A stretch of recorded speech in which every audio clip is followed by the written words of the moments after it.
So ఇన్ని రకాలుగా ఇన్ని మోసాలు కేవలం అధికారం కోసం ఏ గడ్డన్నా తినడానికి వెనుకాడం అనేటువంటి విధంగా ఈరోజు ఈ కార్యక్రమాలన్నీ చేశారు. తప్పకుండా వైఎస్ఆర్ కాంగ్రెస్ పార్టీ ప్రజల పక్షాన పోరాటం చేస్తుంది. ప్రజలకు ఇచ్చినటువంటి హామీలు ఏదైతే ఈ కూటమి ప్రభుత్వం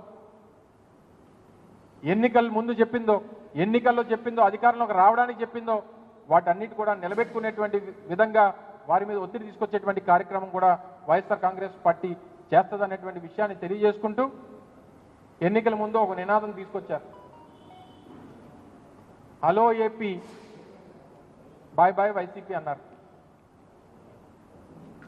ఇప్పుడు ఏం చేశారు? హలో ఏపీ కూటమి పెట్టింది టోపీ.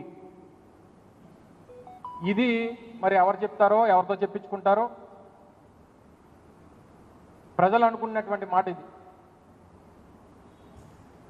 ఆ రోజు జగన్మోహన్ రెడ్డి గారిని ఇస్తున్నటువంటి పథకాలని అన్నిటినీ కూడా విమర్శించి అంతకంటే ఎక్కువ ఇస్తామని చెప్పి 3 ఇస్తామని చెప్పి మోసం చేసి ఇప్పుడు హలో ఏపీ కూటమి పెట్టింది మనకు టోపీ అనుకునేటువంటి విధంగా ఈరోజు ప్రజలు అనుకునేటువంటి పరిస్థితి తీసుకొచ్చింది ఈ ప్రభుత్వం అనేటువంటి విషయాన్ని మరొకసారి ఈ సందర్భంగా తెలియజేసుకుంటూ ప్రజలందరికీ కూడా జరుగుతున్నటువంటి మోసాన్ని చేస్తున్నటువంటి ఈ వంచనని గుర్తించాల్సిందిగా మీ ద్వారా ప్రజలందరినీ కూడా కోరుతా ఉన్నాం.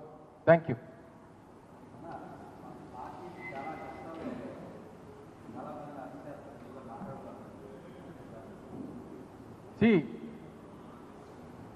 ప్రభుత్వం తాలూకా పనితీరు మీద వారి తాలూకు పరిపాలన మీద శ్రద్ధ పెడితే వీటి మీద పెద్దగా దృష్టి ఉండదు.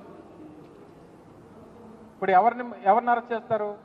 రేపు పొద్దున్న గట్టిగా మాట్లాడితే మాలాంటి వాళ్ళని, లేదా సోషల్ మీడియాలో ఎవరన్నా ప్రశ్నిస్తే ప్రభుత్వాన్ని విమర్శిస్తే వాళ్ళని.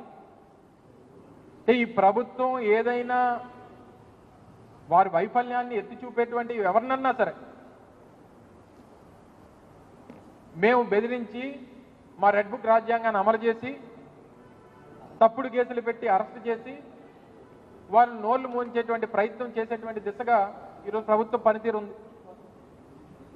సో ప్రభుత్వం వారి తాలూకా పని మీద శ్రద్ధ లేనప్పుడు, ఇచ్చినటువంటి మాట నిలబెట్టుకునేటువంటి పరిస్థితులు లేనప్పుడే ఇలాంటి పరిస్థితులకి వారు దిగజారుతారు. సరే, వీటన్నిటి కూడా చట్టాలు, మా న్యాయస్థానాలు ఇవన్నీ ఉన్నాయి, వాటిలో పోరాటం చేస్తాం.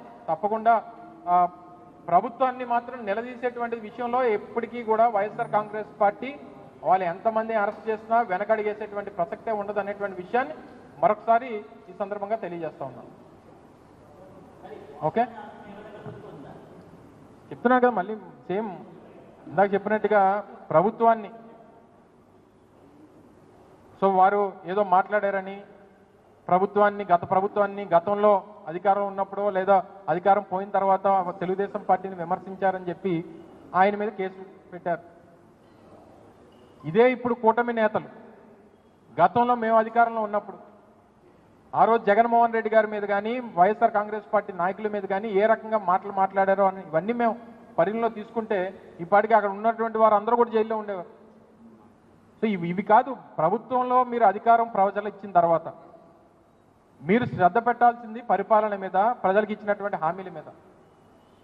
సో వీటిని ప్రశ్నించేటువంటి పరిస్థితి వచ్చినప్పుడు వారి మీద ఈ రకమైనటువంటి చర్యలు తీసుకునేటువంటి కార్యక్రమాలు, కక్ష సాధింపు చర్యలు ఇవన్నీ జరుగుతూ ఉంటాయి. సరే, వీటికన్నింటిని కూడా బెదిరిపోయో లేకపోతే భయపడో వెనకడిగేసి ఇంట్లో కూర్చునేటువంటి పరిస్థితులు మాకు ఉండవు అనేటువంటి విషయాన్ని మరొకసారి వారికి తెలియజేస్తూ ఉన్నాం.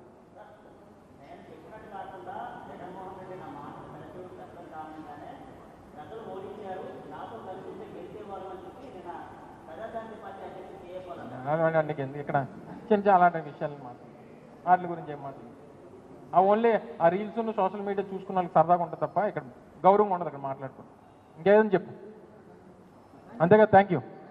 Subscribe to Social TV Telugu for more videos. Hit the bell icon for faster updates.